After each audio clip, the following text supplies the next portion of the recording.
Whether you're looking for answers to specific life questions or seeking to become the best version of you possible, welcome to the Mental Breakdown and Psych Reg podcast, where we offer insight, information, and strategies based upon research and years of practice as clinical psychologists. So sit back, have a listen, and get connected with our hosts, Dr. Berney Wilkinson and Dr. Richard Marshall. Welcome back. Today's topic connects with a topic we did last week. Remember we had a podcast last week on the diet that treats depression. Right? Today we're going to talk about the activities that treat depression. I was really excited about this whole topic because if you've ever experienced, and most of us have, if not clinical depression, at least a case of the blues. Right. And people want to know, well, what can I do? And there's the whole controversy of, should I use medication? Should I take drugs? Or are there other things that I can do? And this is a list of very useful tips of things that you can do that will make you feel better. Right. Okay. Yep. I was really pleased to see this. So this is an article by Dr. Joel Menden, Minden. Right. And it's called Do More, Feel Better. 8 tips for using activity as, I like this part, behavioral antidepressant. Right. So, I just love this whole idea. We're not talking about medications. We're talking about things you can do to be more, to lift your mood and to feel better and to be less depressed. Yeah, people always say, what can I do? Boy, here's a list of things. Yeah. Carry it around in your wallet. Absolutely. So let's talk about it a little bit and see where we go. So the first thing is he talks about giving it some thought. Right. And he says, when we think about, many times when we're depressed, we think about being depressed. That's right. And so one of the things that you can do to help manage your depression is to not think about being depressed. Right. Think about anything else. Yeah. Yeah, just think about what you like, what you enjoy, what makes you happy, what engages you. What depression does is it drags you back to the same place. No matter what you do, it pulls you back to that same dead spot. Okay, I don't know why, because we don't want to go there. Right. But it's almost a dream state where it keeps dragging you back to that horrible place. That's what you have to resist. Right. Is think about something else so that you keep moving away from that.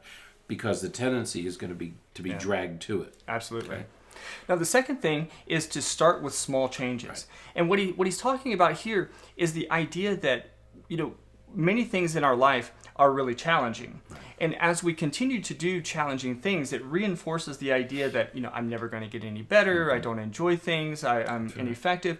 And so he talks about making small changes just by incorporating some things that you're really good at. Right. Whether it's and I talk to patients about this, whether it's a panic attack or long-term depression, you're going to get over it eventually, okay? Right. You're going to the panic attack will subside. It doesn't feel like it, and I understand that, but eventually it's going to subside. Right. It's the same with depression, okay? Eventually it's going to subside, okay? And if you start moving in that direction, if you can get yourself to move in that direction, you can accelerate the whole process of moving away from that dead spot. Definitely. The third step is to schedule. Yeah. Scheduling is so important. We completely underestimate the importance and power of scheduling. If you put it on your calendar, you are much more likely to do it. If you set a reminder in your phone, if you set it in your calendar, either on your phone or a physical calendar, if you put it on your list of to-dos, you're much more likely to do it than if you just think, I got to do that today. That's right, because again, this is one of those self-help things that you schedule everything else. You schedule a haircut, for goodness sakes. You schedule your car maintenance. You schedule cleaning. Everything else in your life is scheduled, but these critical things like self-help, you don't put them onto your schedule. Right. Put it on your schedule. Put it on your schedule. Make sure it's there. Make sure you do it. Right. And if nothing else, it gives you something to look forward to. Right. And like today, I have my daughter's tennis match to look forward to. So the whole day brightened because I know I have that to look forward to. I know that I'm going to do something that I enjoy, being with my family, being with her. And so it brightens the entire day. Absolutely. Everything's going to go better today because I have that to look forward to. Schedule these things. Yeah. Now, number 4 is setting yourself up for success. Right. Don't think about it. Don't begin by trying to overdo it. Right. Don't say I'm going to exercise for 2 hours every day. Mm-hmm. It's just not going to happen. Right. So set realistic goals that allow you to find success. That's right. Better to go for a short walk every morning, Right. or to do something different every morning that is doable. Right. Because what you want is success. Right. Not you don't want to run a marathon. You just want to be able to get out and do something every day that you look forward to doing. And sometimes those little changes are just little tweaks that you can do to your already existing routine. Right. So if you when you go to the office, if you work on the third floor, instead of taking the elevator, you're going to be there every day anyways. Right. So instead of taking the elevator, just take the stairs. Right. It's a little shift to your typical day, and it doesn't require anything different, anything special. Right. It's just a little bit of a shift that allows you to find some success. Right. Now, number 5 is to get moving, Mm-hmm. to get started with it. And so that's either, again, getting out, as you were saying, for a walk in the morning, using the stairs at work, or whatever the case may be. Start moving. We know that exercise, that movement, increases hormones and chemicals in our body that make us feel good. That's right. So get moving. If there was one piece of advice I would give to a person who's struggling, it's move. Mm-hmm. Move. Right. Move. You break down, the oxygen radicals. Free radicals. Break down free radicals. Yeah. You release hormones. You reduce neurotransmitters. There is just nothing. It's all good. It's all good stuff. It's all good. I remember when I was in graduate school, one of the things one of my professors said was, it's really hard to be depressed when you're physically active. That's right. It's really difficult, and it goes right along with this. Right. And the more you move, the better you're going to feel. Right. Okay. If you don't do anything else, do that. Right. Mm-hmm. Now, number 6 is to be consistent. So again, this kind of goes along with putting it on your schedule, getting moving, and doing all those things. You have to be consistent. Make it a routine. I was talking to a kid yesterday, and we were talking about trying to create a new routine, and he goes, "Is it really going to take 6 weeks?" I go, "It doesn't have to take 6 weeks. The more consistent you are, and the more you want it, the more likely it is to shift to become a new habit quickly." Didn't you play adult soccer at some point? Yeah. There were guys who wouldn't do anything all week, and they'd go out and play on Saturday, and they couldn't move for 2 or 3 days. Yeah. Okay, Yeah. You don't want to do that, because that's just going to bring you back to the dead zone. Yeah, it takes you back to I can't move for a couple of days. Right. You can't do that. Do something manageable, doable every day. Right. Okay, that's better than blowing it out on Saturday and then not Absolutely. being able to move for 3 days. Yeah. Yeah. So number 7 is to be efficient. So you don't want to, even though you may love going for a walk. Right. If you set yourself up to where you're trying to exercise, again, for 2 hours a day, that's a lot of time.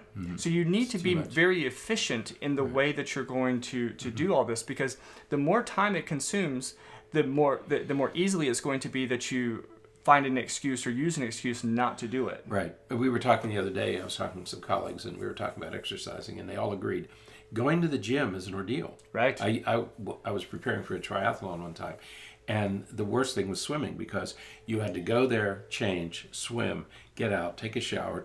It was a 2-hour deal, to work out for a half hour. Most people just don't have that kind of time. And so whatever you do, that's why I always liked running, because I could get dressed, do my run, and come home and take a shower. Yeah. It was very quick. Yep. Going to a gym, going for a swim takes time. Right. So do what your schedule allows. Right. And the last one is to track it. And Measure it. We're all about progress monitoring. Look at what you're doing and how you're doing. I love the little videos that we see on YouTube sometimes, where a person will take a picture of themselves every day as they're going through different changes in their life. I think that is very, very powerful. Now, the progress is slow to begin with.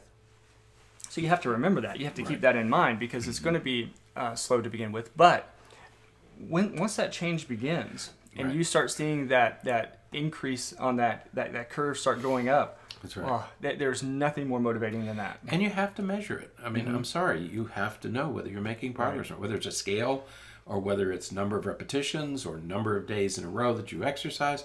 You have to be measuring it. You have to be keeping track. Yeah. Later this week, I'm going to be in a forum with our local electric company, they're making some changes and stuff that really sound awesome. And that's what we were talking about, is that it's really difficult to create motivation and to get going when you don't have a way to see if you're doing a good job. That's right. So you have to have some of these extrinsic motivators and things like that. So tracking it is that source of reinforcement, that feedback that you need to say, hey, you're doing a pretty good job. Keep it working. up. This is working. You're on your path. So. Right. All right. So there's your 8 steps. Yep. 8 steps to using activity as a way to treat depression. Now think about this. If you combine some of those strategies, some of this activity with that healthy diet. Right. Yeah. 2 easy things. 2 easy things. I love the title. Do more, feel better. Yeah. Absolutely. And I love the way that he ends this article. Oh, yeah. He said, if inactivity makes depression worse, just do the opposite. If inactivity, and it does. Right. Okay. The less you do, the more depressed, the deeper you'll go into the depression. Right. So he says, if inactivity makes depression worse, do the opposite. Do the opposite. Right. So become active. Simple but wise. Yes, absolutely. So, all right. Well, that's it for today. We'll be back next time with another one. topic, another set of ideas, some more things to talk about. So, until then, stay happy, stay healthy, and forget to be afraid.